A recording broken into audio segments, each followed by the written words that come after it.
Hey, hello, my friend. I pray that this finds you well from wherever and whenever you are tuning in. We are 4 days until Thanksgiving Day here in the United States, and I initiated a Thanksgiving challenge and essentially asking the question, what if Thanksgiving could go from a day on our calendar to being a daily practice?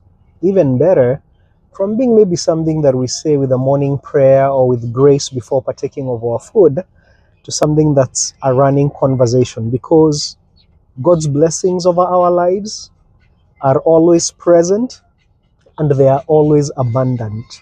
That is constant. The variable is our awareness to it. And today I want to talk to you about the greatest blessing in my life, and hopefully maybe by the end of this talk you might agree in your life as well. So, in my trunk there's a blanket that lines the bottom of the trunk. I never leave that blanket for two main reasons. Number one, I haul a lot of equipment, and so it protects the carpet lining of my trunk. But then number two, it's always advisable to carry a safety blanket, especially now that we're getting into the cold season here in America. However, that blanket is infinitely more special to me for a different reason. You see, I received that blanket under circumstances that were very concerning.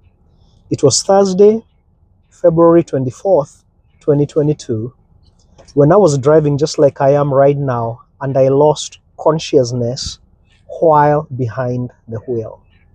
My car crossed over the side of my street, went over the median, across the other side of the street in a very busy intersection, went over the curb at the end of that side of the street, and then it went down a hill, knocking some small trees, and eventually stopped at the base of the hill, where it was stopped by some pallets that were on the ground. And all I had to show for that, now the car was completely totaled, windows, in the back shattered, but all I had to show for that was a nosebleed. I literally plugged my nose, the nosebleed went away. The paramedics came, and it turns out that my blood sugar was low because I was fasting. And all they gave me was a little tube of glucose to get my blood sugar up. Matter of fact, I didn't need to ride in the ambulance, didn't need to go to the hospital. My wife came and picked me up, and we went to my car, and I was able to retrieve, I had about $3,000 worth of equipment in the car. I was able to retrieve that and go home.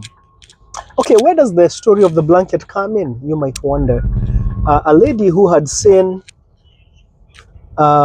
everything that had transpired stopped, and she gave me two blankets. It was February. February is one of the coldest months of the winter season, and she gave me two blankets to keep me warm. One of those blankets is the blanket that lines the trunk of my car. The second blanket is in my wife's car. I'm just coming from church. By the way, as you see me wave, I'm just waving to the people that work the parking lot. We're just making our way outside of the parking lot. Now, if you've been in church for a minute, you might remember that a long time ago, whether in church or maybe Wednesday Bible study, during the service, there was a section that was devoted to testimonies. Sometimes we'd even have an entire service dedicated to just testimonials of what God has done in our lives. It was called a testimony service. We don't do that anymore. But I remember anytime that the pastor would say, or somebody came up on the podium and say, I have a burning testimony, I would sit on the edge of the seat. My ears would perk up because I knew something good, something juicy was in the pipeline. And a lot of times, what you and I may have considered as a burning and a huge testimony was a testimony of God's deliverance. Like in my case, I was in a near-death accident and God preserved me. Sometimes you maybe heard of stories of people that were in near death situations, maybe with their health, but God healed them and turned the situation around. Sometimes maybe it was a financial need or some other need, or that was really, really dire, but God reversed the situation. In other words, it was a story of God's deliverance. Now, I'll never forget this one time I was in church at Gospel Outreach Center on the podium leading worship, and I got a revelation that transformed my perspective forever. And here it is. God revealed to me that the miracle of preservation is bigger and better than the miracle of deliverance.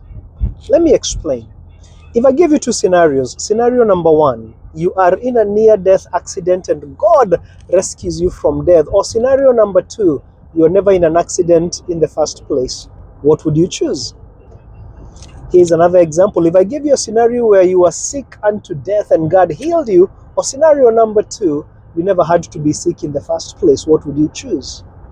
Or a scenario where maybe you are broke like a joke, and God came and provided, or a scenario in which you are never in lack in the first place, what would you choose? If you're level-headed, probably you will agree that never having to go through the lack, the accident, the sickness, whatever it is, in the first place is a bigger miracle than going through the thing and for God providing deliverance. My friend, why is it then that you and I take for granted God's preservation over our lives? So listen, one of the reasons I always carry that blanket in the back of my trunk, and here's a picture of it, as you can see, it has some stop signs on it. Because every time I look, hopefully as many times as my mind is not distracted and I'm present, I see the stop sign on that blanket, but it reminds me to stop and give thanks to God. Yes, for that amazing miracle of deliverance, maybe over 3 years ago. But more importantly, for every day that I've left my house and came back safely. Because you see, the miracle of preservation is better than the miracle of deliverance.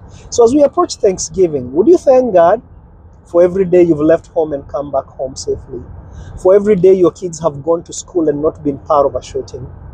For every day that you've had food on your table and the lights have been on for you? For every day that you have spent the night in your own bed and not in a hospital bed? Because, my friend, the miracle of preservation is bigger than the miracle of deliverance.